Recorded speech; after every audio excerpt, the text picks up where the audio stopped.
Whenever the laws of any state are broken, a duly authorized organization swings into action. It may be called the state police, state troopers, militia, the rangers, or the highway patrol. These are the stories of the men whose training, skill, and courage have enforced and preserved our state law.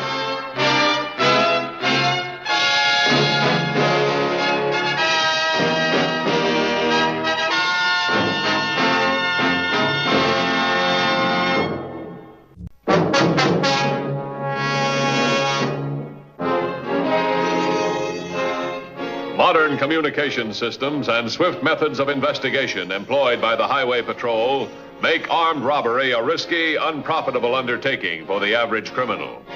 Within minutes, escape routes can be effectively covered by patrol units. However, early in March, Lorna and George Roker, along with Ed Beale, introduced a daring modus operandi in armed robbery.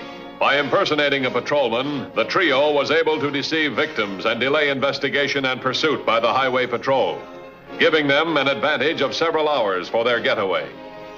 Shortly before noon on March 10th, they prepared for their next strike. In accordance with the plan, Lorna Roker had entered the loan company posing as a customer, while George Roker carefully checked the outside activity.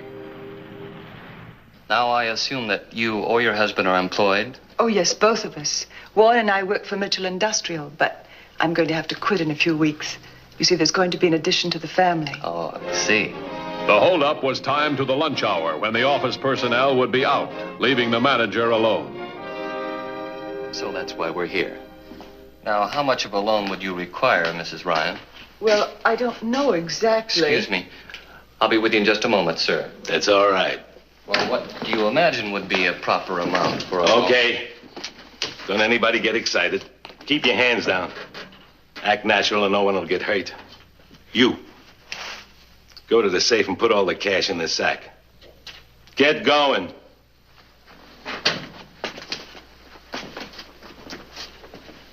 Lady, just sit still and be quiet.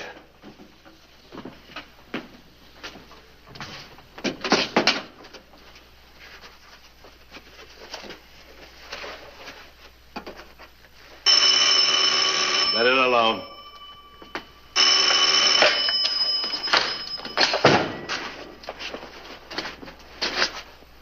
Play it safe. Don't move till I'm out of here.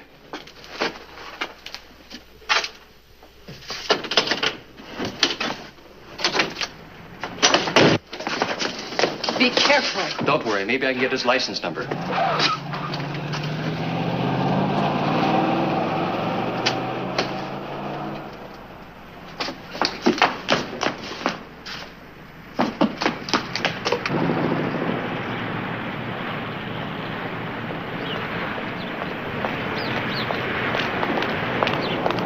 Come on, let's go.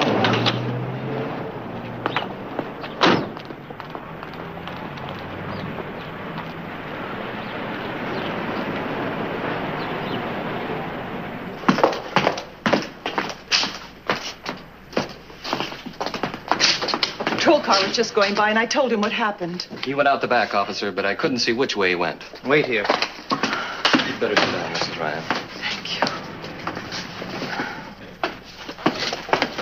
No sign of him. This has been so upsetting. I wonder if I could go. Surely, but I'll have to have your name, please. Mrs. Warren Ryan.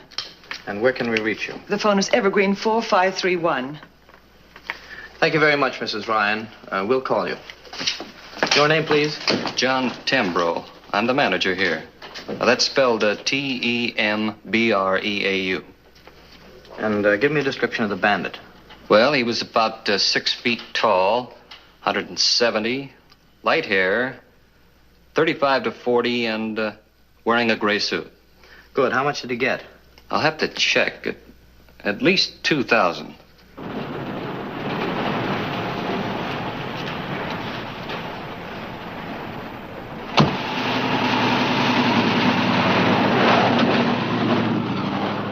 Thank you very much. You'll be notified when to come down to headquarters and file a complete report. Thank you, officer.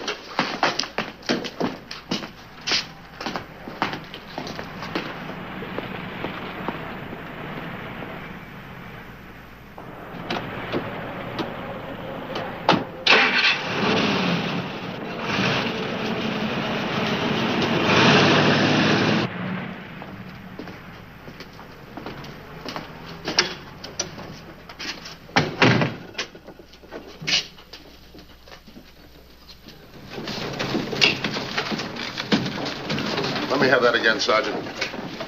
Where was the robbery? H.J. Loan Company? What time? Let's see, that was about 5 hours ago. We have no record of any patrolman reporting this. Okay, Sergeant, put Mr. Tremble on. Oh, Mr. Matthews, I've been waiting on the line to give you a simple little fact. All right, go ahead. Well, I just remembered something about that bandit I forgot to tell the officer. The man was wearing a... Look, may I interrupt? Well, we've had no report on the robbery until your office called. But I just gave a report to the officer. He took down all the information. Let me explain something. The man you thought was a highway patrolman, well, he's a suspect. What? We've had 2 cases like this in the past couple of weeks. Tell me, can you describe the guy that held you up? I certainly can. What about the fake highway patrolman? Can you describe him? Well, he was about medium height, and frankly, I didn't notice him particularly. Who called the officer in? A customer, a young woman. She ran out and she found an officer that... A woman? Describe her. Oh, I can give you her name. It's Mrs. Warren Ryan, and I think I see why you want her description. All right, let's have it. Ed, you'd better lay low over the weekend. Monday morning, we'll hit the market. They'll have their weekend receipts plus their operating cash. That'll net us over 1,000. We'll move in right after the market opens at 8:30. Just at 8:30, Beale, you'll park the phony cop car a few yards south of the market and wait. This time we'll have to change our MO a little just to keep the cops guessing. I go in and case the store. George, if I don't come out immediately, that's your signal that your job is set. Okay. You go in, take the cash, and beat it. Yeah. Then I call Beale, and he comes in and makes like a cop. Got it? Mm-hmm. I guess that covers it. Yes. Now, Ed, remember what we've gone over before. If George gets in a jam, you go in and pull a fake arrest. Then I'll go to George's car, and we'll all meet here. Is that clear? Mm-hmm. Oh, Beale! What's wrong? Who's going to take you for a cop if you show up in a uniform that looks like you've slept in it? Now I've got to iron it. These are pictures of criminals who impersonate officers. Can you identify any of them? Well, it's a little hard to say. Yeah, I know the cap and uniform makes a great difference. No, I think this just might be the one, Mr. Matthews. Yes, in fact, I'm sure of it. Let me take a look here. Edward Beale, parole 4 years ago. About that woman, is there any doubt that she was in on it? I checked with the Mitchell factory. There's no Mr. and Mrs. Warren Ryan on the payroll. Tell me more about the patrol car. Well, like I said, it was black, had a white door, seal, or insignia. Looked just like any other patrol car to me. Well, thanks very much for your help. You're very welcome. Ex-convict Edward Beale waited to perform his role as a spurious highway patrolman. His description went out to actual highway patrol units throughout the state.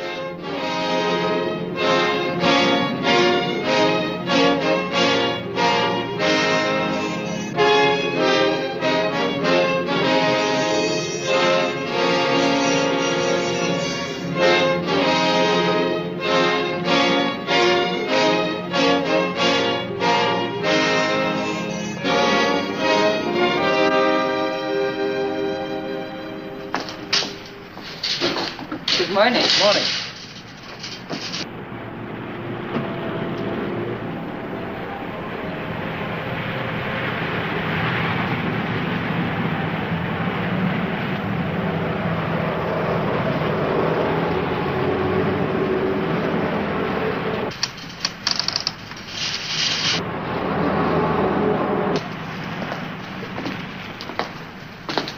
Morning.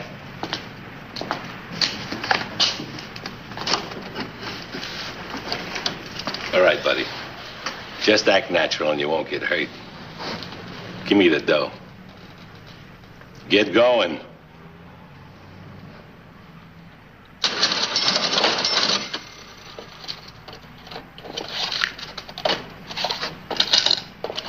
Just the bills.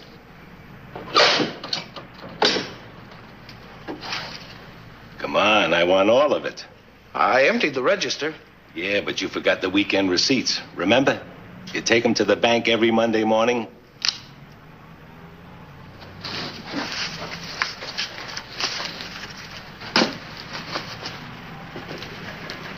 Now, just act natural.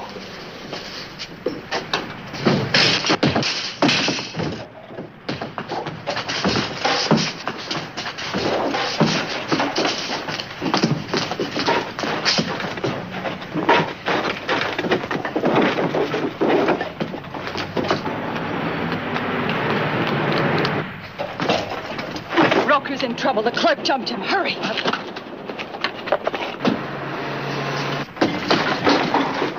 Stay right where you are, mister, and don't you make a move. What's going on here? Oh, officer, he tried to hold me up. I got his gun away from him. I'll take that. I'm not used to handling those things. It's lucky for him you came along and saw what happened. All right, you on your feet. Headquarters will call you later on and tell you when to come in to file a formal report.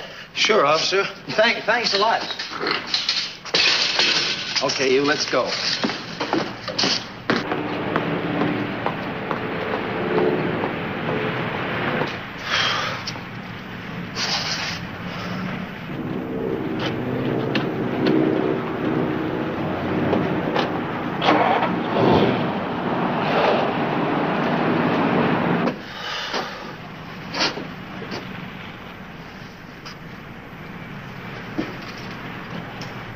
My money.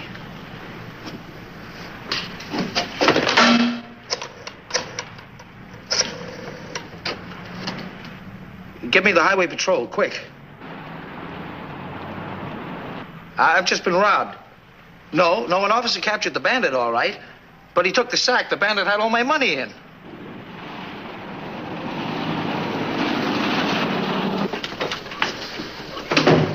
Just had a phone call. One of our men's supposed to have picked up the suspect at Martin's Market. Supposed to? Yeah, it seems the manager knocked him down, took his gun away, then a highway patrolman came in and arrested him. Not one unit's reported yet. Sounds like Beale and his pals. What made the manager suspicious? Couldn't find the money. It was about $1,500. Look, they got 4 roads out of town. Set up a roadblock on each one. Tell our men what to look for. I'm going to the market. Right.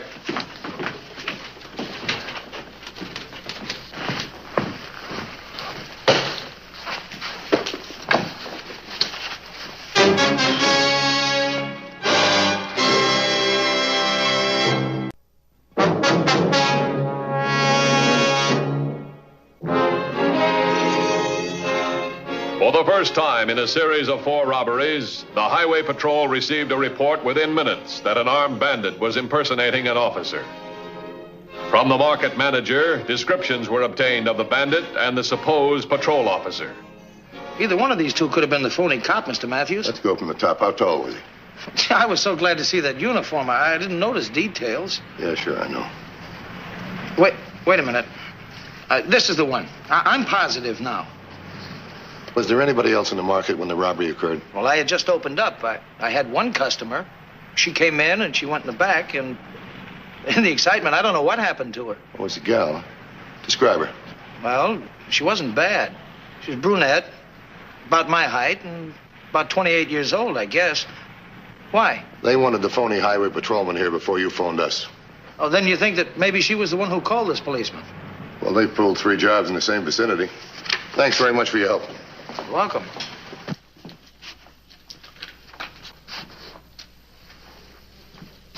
Honey, I got awful scared today. Why don't we quit while we're ahead, huh? The timetable calls for one more job. That's what we all agreed to, isn't it? Yeah. Besides, didn't our plan of operation take care of what happened today? You'll have a whole week to get your nerve back. My nerve's okay. What's with next week? So far, we've pulled jobs in the suburbs, one after the other. Now we go out on the highway. Still no report on Ed Beale. The DMV has no record of a vehicle registered to him. Well, we know they didn't get through the roadblock. At least Beale didn't. He could if it's been nearly a week.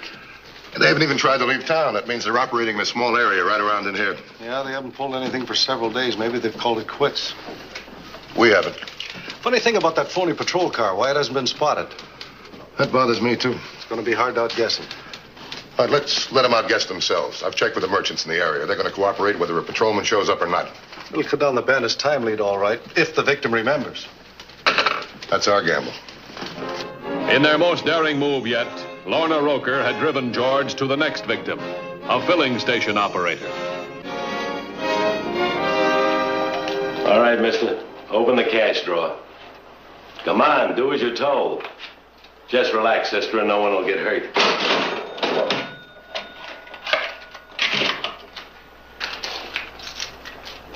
Now the rest of it. That's all there is. This isn't Fort Knox. You'll think it's Fort Sumter if you don't stop the jokes. You got a whole week's take here. You want me to get it the hard way? I think he means it. You're right, sister.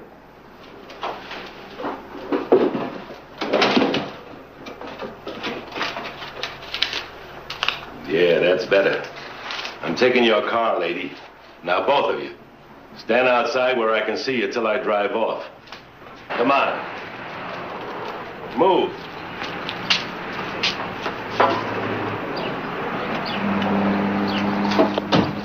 Be careful. Don't take any chances. Guess you're right.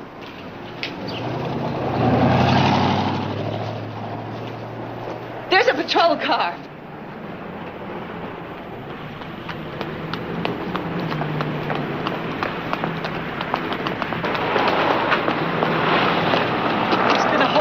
He took nearly $1,000. And my car. He was a hitchhiker I picked up. Turn right, down Highway 29, officer, headed south. Get in, lady. You can identify your car. I'll call you later. Yes, sir.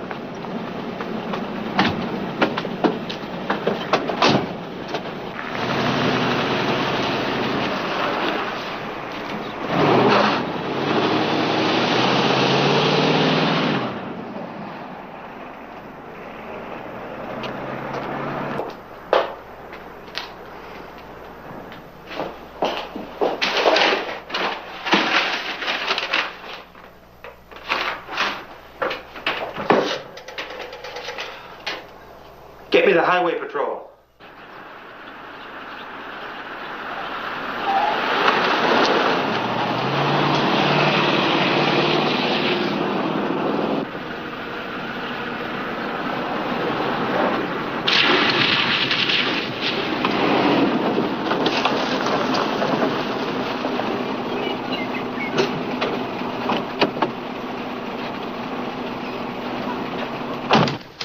Sergeant, come over here.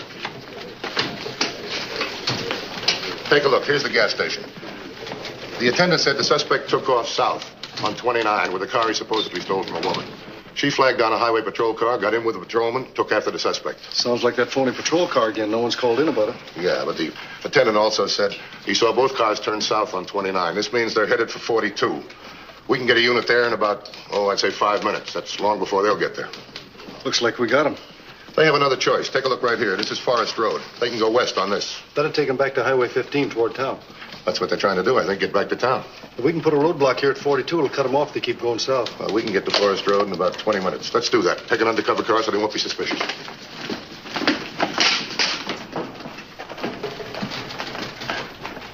$21.50 to $14.10. What's your 1020?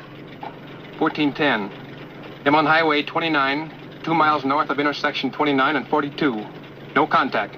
Continue north on 29 to Forest Road. Take cover at that 1020. Report any suspect vehicle before proceeding. 10-4? 10-4.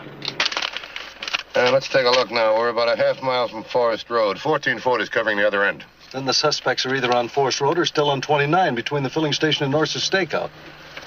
Let's take Forest Road. See if we can find a place narrow enough to block a car.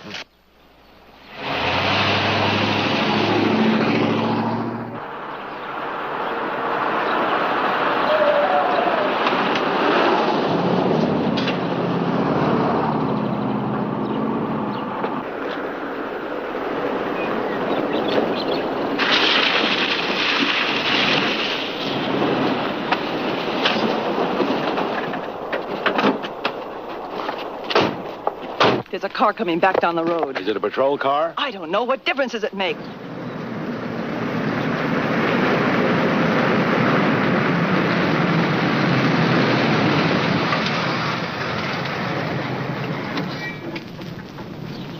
This is it, Forest Road. There's got to be someplace down there you can hide out.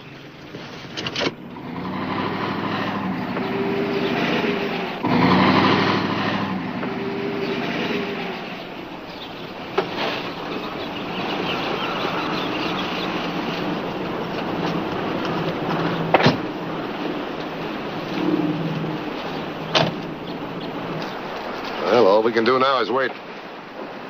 1410 to 2150. 2150 by.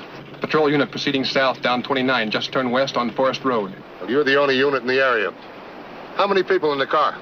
From this 1020, I can only see the driver in a patrol uniform. But you follow suspect. Keep it a safe distance. 10-4. Well, at least we know Beale's headed this way. Yeah, you better take cover right now.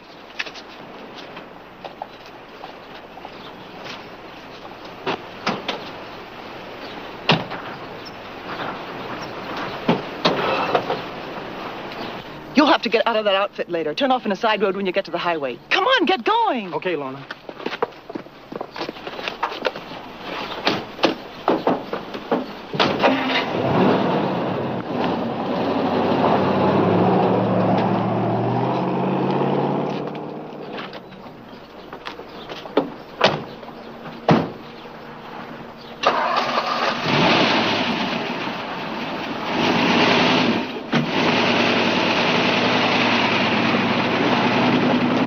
To 2150. 2150 by. Suspect vehicles made contact a quarter of a mile from my 1020. Suspect impersonating patrolman now proceeding north on Forest Road towards your 1020. Woman suspect and second male suspect now following in a convertible. Keep convertible in sight. 10-4. Beale should be along any minute. Don't do anything like call you. 2150 to headquarters. Headquarters, by. Notify all units not to contact me. 10-4? 10-4.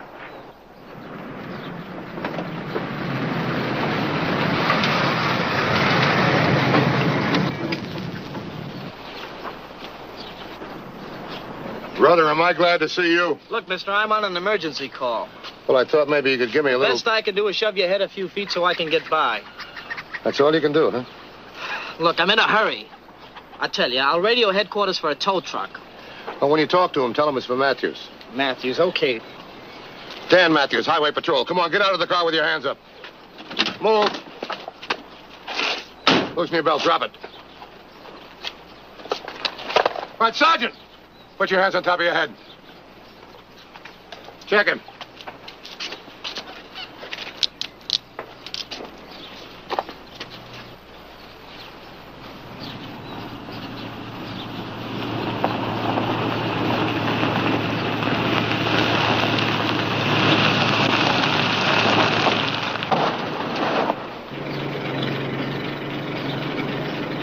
They've got Beale. Now what are we going to do? Turn around and go back.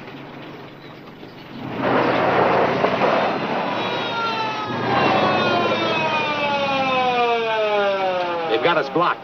Let's get out of here.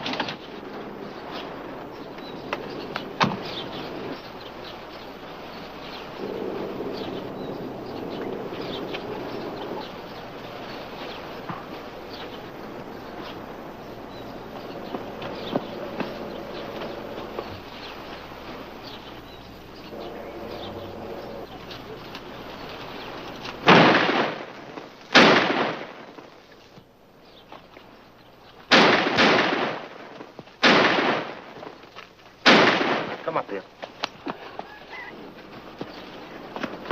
Drop it! Drop it! Put your hands on top of your head.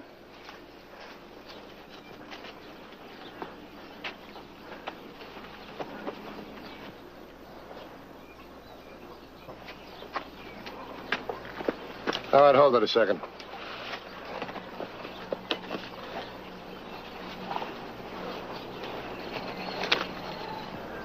Well, what do you know? The guy at the gas station's going to make it to the bank with this after all. Take him out of here.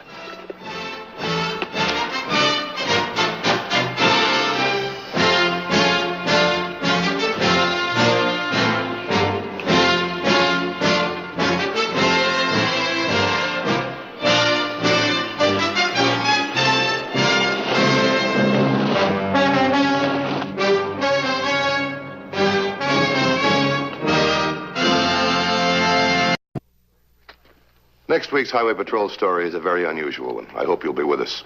Until then, remember, it isn't the car that kills, it's the driver. This is Broderick Crawford saying, see you next week.